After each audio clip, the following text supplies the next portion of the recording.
జయ హో పత్రిజీ. ఆత్మీయ ధ్యాన మిత్రులందరికీ స్వాగతం, సుస్వాగతం. మీరందరూ ఎలా ఉన్నారండి? అందరూ బాగుండాలి, అందులో మనం ఉండాలి, అంతే కదా. Welcome back to our channel Padmaja Patriji meditation channel. మనం 5 to 6 ఒకవైపు లైవ్ స్ట్రీమింగ్ చేసుకుంటూ ఉన్నాం, షార్ట్ వీడియోలు చేసుకుంటూ ఉన్నాం. అప్పుడప్పుడు ఇలా వీలు దొరికినప్పుడు చిన్న చిన్న వీడియోస్ కూడా చేస్తూ ఉన్నానండి. నా పేరు పద్మజ. ప్రతి ఒక్కరు కూడా పద్మజ పత్రిజీ మెడిటేషన్ ఛానల్ని సబ్స్క్రైబ్ చేసుకోండి, లైక్ చేయండి, షేర్ చేయండి. తద్వారా మనం ఎంతో జ్ఞానాన్ని అందరికీ అందజేస్తాం.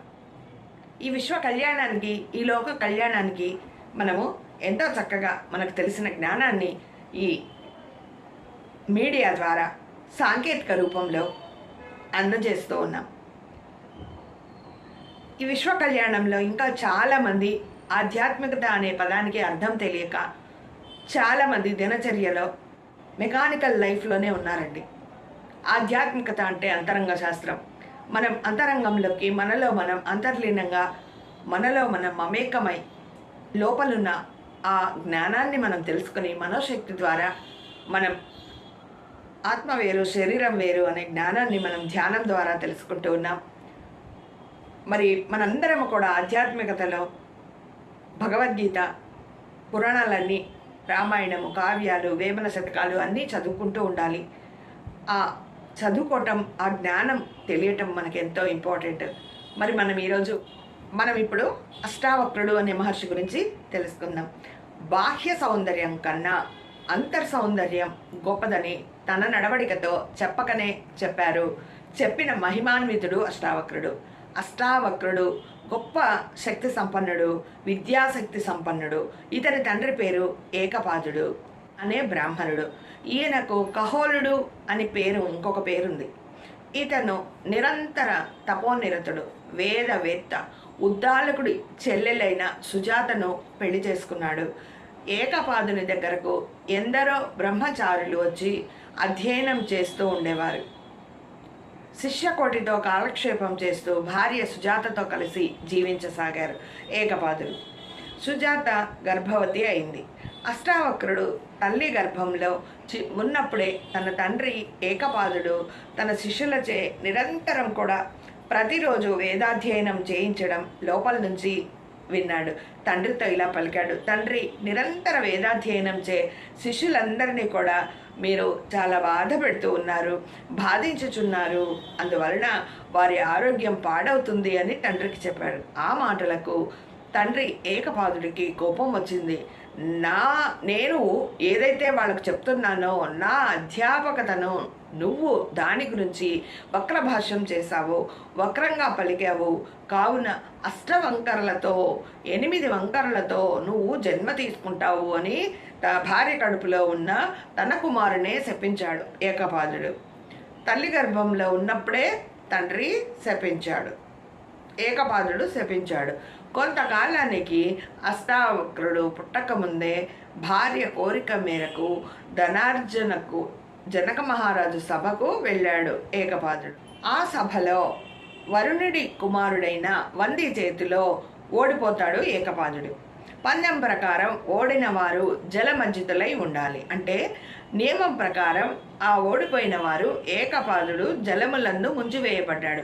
8 వంకర్లతో పుట్టిన అష్టావక్రుడు తన మేనమామ ఉద్దాలకుడి ఇంటిలో అతని కుమారుడైన శ్వేతకేతవుతో కలిసి వేదాభ్యాసం చేశాడు.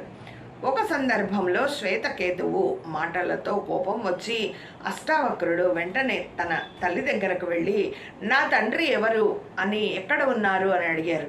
దానికి సుజాత నీ తండ్రి ఏకపాదుడు ధనార్జన కోసమని జనకుని రాజ్యానికి వెళ్ళారు అని చెప్పారు. మరి తత్వజ్ఞాని అయిన అష్టావక్రుడు ఆ విషయం తెలుసుకొని శ్వేతకేతుతో కలిసి జనకుని రాజ్యానికి వెళ్తాడు. కలిసి అక్కడ ఆ లోపలికి వెళ్ళబోతూ ఉంటే, ఆ స్థానం లోపలికి వెళ్ళబోతూ ఉంటే ద్వారపాలకులు అడ్డుపడ్డారు. బాలకులకు, పిల్లలకు ప్రవేశం లేదు అని చెప్పారు. వారితో తాను అనేక శాస్త్ర విషయాలు చెప్పేసరికి వారు మాట్లాడకుండా అష్టావక్రుని లోపలికి వెళ్ళడానికి అనుమతించారు. అష్టావక్రుడు తిన్నగా జనక మహారాజు దగ్గరకు వెళ్ళి వందితో వాదిస్తానని చెప్తాడు. ఇంత చిన్న బాలుడివి నువ్వేం వాదిస్తావు అని వాదనకు కుదరదు అని జనక మహారాజుతో ఎన్నో విషయాలు తన శక్తి సామర్థ్యాలు తెలియజేశాడు. అష్టావక్రుడు జనక మహారాజుని మెప్పించారనమాట. ఈ అష్టావక్రునికి జనక మహారాజు ఒప్పుకున్నారన్నమాట. అష్టావక్రుడు జనక మహారాజుతో చేసిన వేదాంత చర్చయే అష్టావక్ర సంహిత. ఆత్మజ్ఞానాన్ని అందించిన సంకీర్తనము, శాంతి, నిర్వేదము, జీవన్ముక్తి మొదలైన విషయాలన్నీ కూడా, వేదాంత విషయాలన్నీ కూడా ఆ వివరణల ఇచ్చారన్నమాట. ఆ గ్రంథంలో వెలువడ్డాయి. దాన్నే అష్టావక్ర గీత అంటారు. జనకుడు వందితో వాదనకు అంగీకరించారు. వాద ప్రతివాదనలతో చివరకు వందిని ఆ బాలుడైన అష్టావక్రుడు ఓడించాడు. జలమజ్జితుడైన నీళ్లల్లో ఉన్న తన తండ్రి ఏకపాదుడిని విడిపించారు. జనకుడు అష్టావక్రుని చేత అద్వైత వేదాంత సిద్ధాంత రహస్యాలన్నిటినీ కూడా తెలుసుకున్నాడు. అదే అష్టావక్ర గీత. భగవద్గీత ఎలా ఉంది అలా అష్టావక్ర గీత అన్నమాట. తండ్రి అష్టావక్రుణ్ణి పితృభక్తికి ఎంతో ఏకపాదుడు అష్టావక్రుడి భక్తికి మెచ్చి తన కుమారుణ్ణి తీసుకెళ్ళి నదిలో స్నానం చేయించి అష్టవంకరలు పోయేట్టుగా చెందాడు. సుందరాకారం పొందిన అష్టావక్రుడు ఉదాన్య మహర్షి కుమార్తె అయిన సుప్రభను వివాహమాడి పుత్రులను పొందాడు.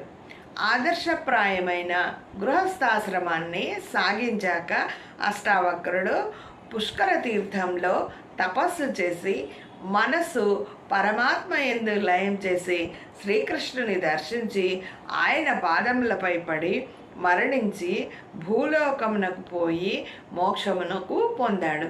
అష్టావక్రుడి గురించి అనేక కథలున్నాయి.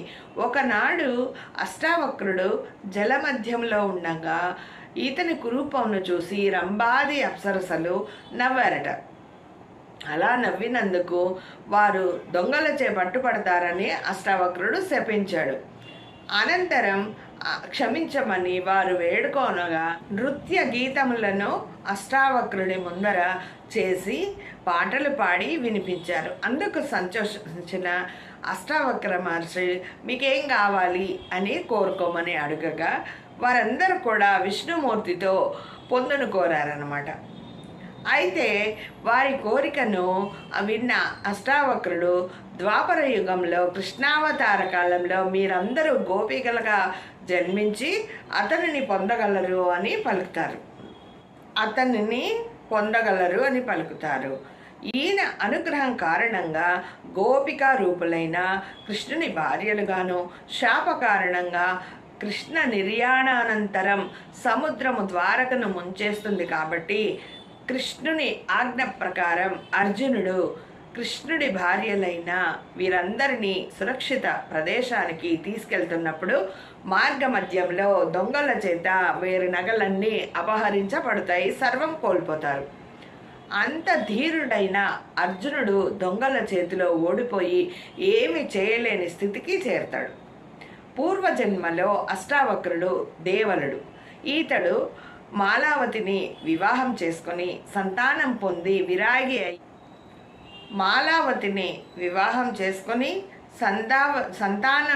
పొంది విరాగి అయి తపస్సు చేసుకున్నాడు.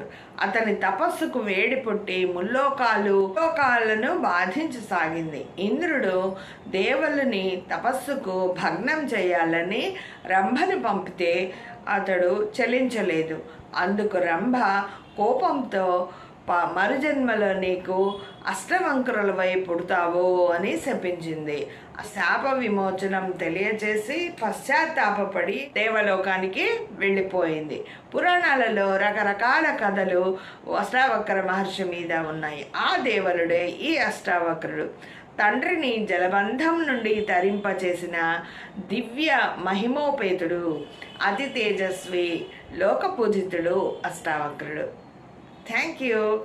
ఇలాంటి పురాణాలన్నీ మనం తెలుసుకొని మన వాళ్ళకి, రాబోయే జనరేషన్ వాళ్ళకి కంపల్సరిగా తెలియజేయాలండి. Thank you very much. మళ్ళీ మరొక వీడియోలో కలుసుకుందాం. మరి అంతవరకు సెలవు. సర్వే జనా సుఖినో భవంతు, లోకా సమస్త సుఖినో భవంతు. ఓం శాంతి శాంతి శాంతి. నమస్తే.